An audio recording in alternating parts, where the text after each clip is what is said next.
Welcome to Sewing Anastasia. Today we're going to transform a sweater that has a big cowl neck or a turtleneck into a crew neck. Today I'm going to teach you how to do this on your sewing machine. You don't need a serger for this. So let's get into it. Let's transform this sweater. This technique is super easy. All you need are your scissors and some bias binding along with your sewing machine. And you can use store-bought bias binding or you can make your own. I'll put some links down below if you need help making your own. So to create a crew neck, I'm going to follow the neckline that's already there. Now when I cut into this, I'm going to cut into the sweater right in this actual turtleneck cowl here. I don't want to cut in below because that's going to really change our neckline. If you want to change your neckline, you can do that. We are going to keep it crew. So I'm just going to snip right into the turtleneck there and one layer at a time. And we're going to work all the way around the neck here.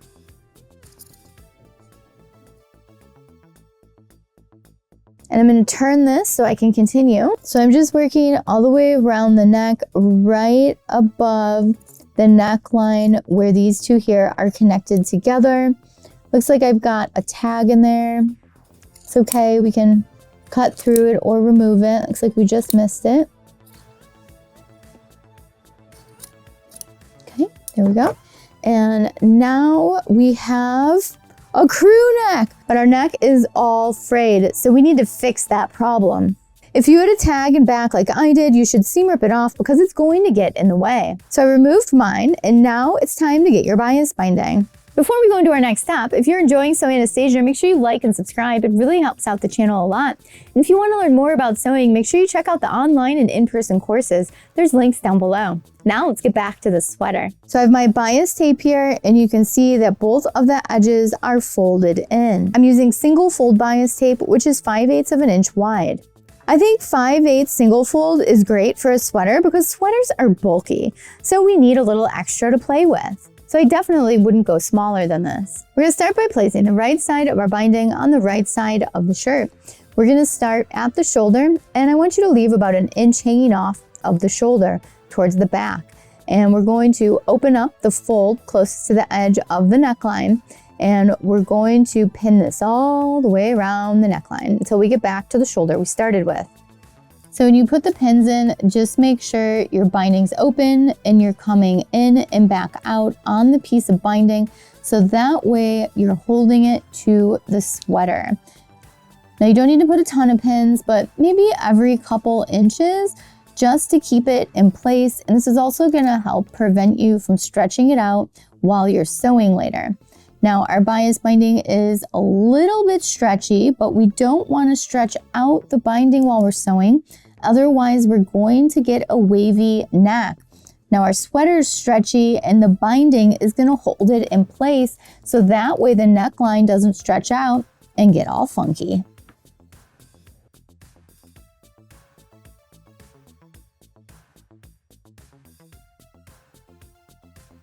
Once you get back to where you started, I want you to leave a couple of extra inches of binding so we can work with that later.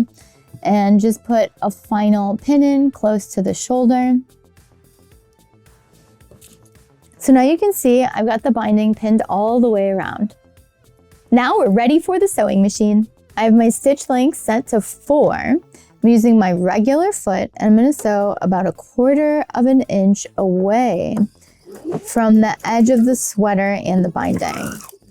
And don't forget, when you're sewing this, don't stretch it out. I'm going to make sure my needle down button's engaged so when I stop, my needle's in my fabric, and I'm just going to work from pin to pin, working all the way around this neckline.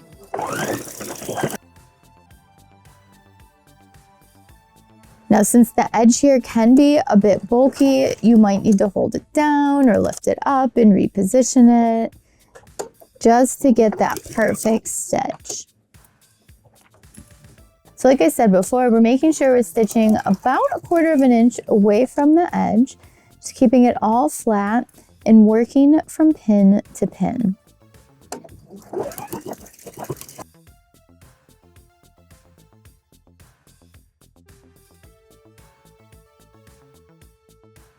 Now we're going to continue sewing until our binding reaches the other piece of binding and then stop.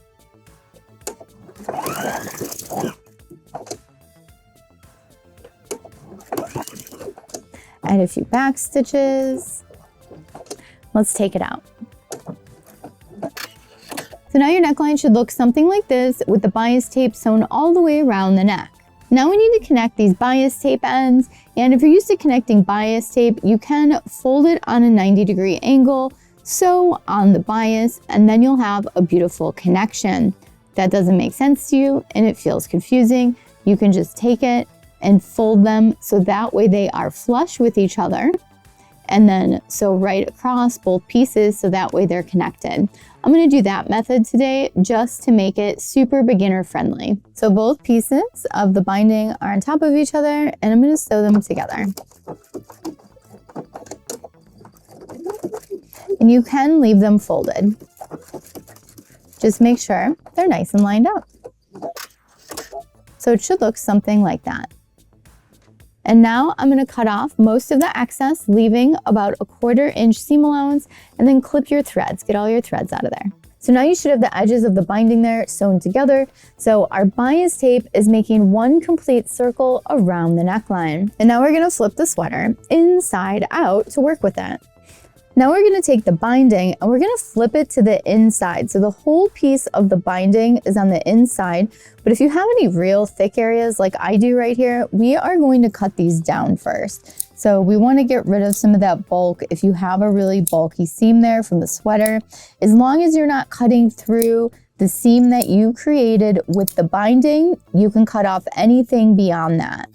And it'll work out better if we don't have all that extra in there.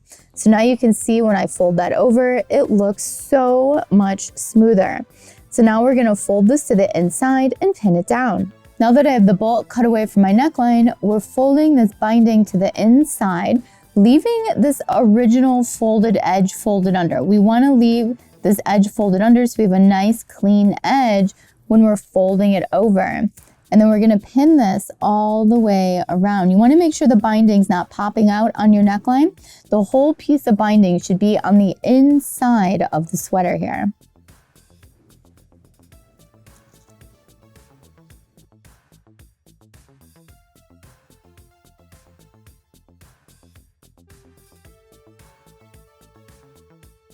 Now we have the entire piece of binding pinned to the inside of the sweater. And now we're ready to head over to the sewing machine again. I have my stitch length set to 5 because I have a really open weave sweater, and I'm making sure I'm stitching on the left edge of this fold over here. So we don't want to stitch by the neckline. We want to stitch all the way over here on this fold. So if you have a real open weave, I would use a longer stitch length. And if you have a tighter weave, you can probably get away with a shorter stitch length. If you are unsure, always just test it on a scrap of fabric, and in this case, the neck that you cut off.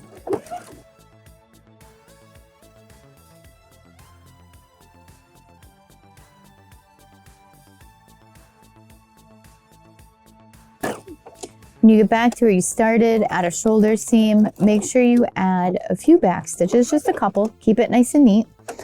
Take it out, let's take a look. And it's that easy, we are done. We now have this beautiful finished neck on both sides, inside and out. Look at that, gorgeous. And if you don't want to see a stitching line on the outside, which I think looks great and professional, you could always hand stitch it as well. Just do like a little whip stitch, a running stitch. You could do some sort of slip stitch. You could do a few different types of hand stitches to sew down the bias tape, but I think the sewing machine works beautifully. Wasn't it super simple? We took that cowl turtleneck sweater and we made it into a crew neck with just a few simple steps. So next time you're out thrifting and you see a sweater with a giant neck on it and you don't want it like that, well, now you can fix it and change it up.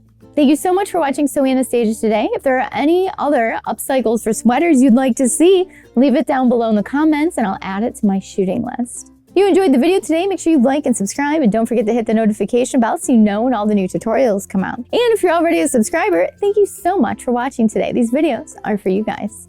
And if you want to learn more about sewing, make sure you check out my online and in-person courses. Links for them are down below in the description. And if you want to know what's going on in the studio right now, especially with this little one, make sure you check out my Instagram stories. Thank you so much for watching today. Bye!